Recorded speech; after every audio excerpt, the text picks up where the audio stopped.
আসসালামু আলাইকুম মুসলমান ভাইরা, হিন্দু ভাইদের নমস্কার। আজকে আপনাদের মাঝে নিয়ে আইছি বাহাত পড়া বশীকরণ মন্ত্র। তবে বাহাত পড়া বশীকরণ মন্ত্রটি প্রয়োগ করিয়া আপনার যে কোনো মানুষকে হাত পইরা আপনার হাত পইরা ফু দিয়ে যার গায়ে স্পর্শ করবেন সেই আপনার পিছ যাবে। তবে আপনাদের কাছে একটাই রিকোয়েস্ট, কেউ খারাপ কাজে ব্যবহার করবেন না। খারাপ কাজে ব্যবহার করলে কি হয় আমি নিজের চোখে দেখছি, অকাল মৃত্যু হয়। গাড়ি অ্যাক্সিডেন্টে মারা যাবেন, নাই নদীতে পুড়ে মারা যাবেন, নাই সাপে কাটবে, যে কোনো একভাবে মৃত্যু হবে, অকাল মৃত্যু যাকে বলে। তা আপনারা ভাইবে চিন্তা প্রয়োগ করবেন। আর আপনাদের গুরু থাকলে গুরুর কাছে অনুমতি প্রয়োগ করবেন। নচেত আমার ভিডিও বা আমার মন্ত্র প্রয়োগ করবেন যদি কোনো ক্ষয়ক্ষতি হয়, আমি বা আমার চ্যালেঞ্জ কোনো রকমের দায় থাকিব না। নিজ জ্ঞানে ভাইবে চিন্তা প্রয়োগ করবেন। শ্মশানকালী মুশানকালী কালীঘাটের কালী, এই বা হাত পরে দিচ্ছি অমুকের গায়ে, অমুক যেন আমার সঙ্গে সঙ্গে যায়। কার আগে অঙ্গি চণ্ডী মা কালীর আজ্ঞায়। আমার এই বা হাত পরা যদি না লাগিস, কালী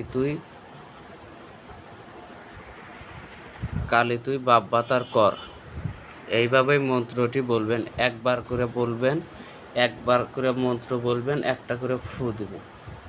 একবার করে মন্ত্র বলবেন, হ্যাঁ, একবার করে মন্ত্র বলবেন, ফু দিবেন, এবারে ধরবেন, মানে আপনি যেন বুঝতে পারেন যে ফুটা ধরে লিছে।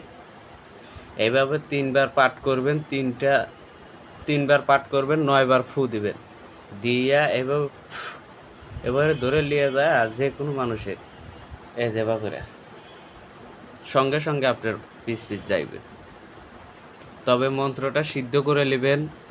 এটা মুখস্থ করলে সিদ্ধ হয়ে যাবে, কোনো গুরুবিদ্যা তো আর। তারপরেও আপনি 108 বার পড়ে নেবেন, বুঝছেন? তো মন্ত্রটি আমি আবারও বলছি, শুনুন। মন্ত্রটি হচ্ছে, শ্মশানকালী মুশানকালী কালীঘাটের কালী, এই বা হাত পরে দিচ্ছি অমুকের গায়ে, অমুক জানি অমুকের সঙ্গে যায়। কার আগে? অগ্রিচণ্ডী কালীর আগে। এই বা হাত পরা যদি না লাগে, কালী তুই বাব্বাতার করিস। এই ছিল মন্ত্র। তবে আপনাদের মাঝে আমি মন্ত্র আরও নিয়ে আসবো, ভয়ঙ্কর ভয়ঙ্কর সিরিয়াস মন্ত্র নিয়ে আসবো আপনাদের মাঝে। আপনারা শেয়ার করে আপনার সাথেই থাকুন, লাইক সাবস্ক্রাইব কমেন্ট করুন, আপনারা শেয়ার করে দিন। সবাই ভালো থাকবেন।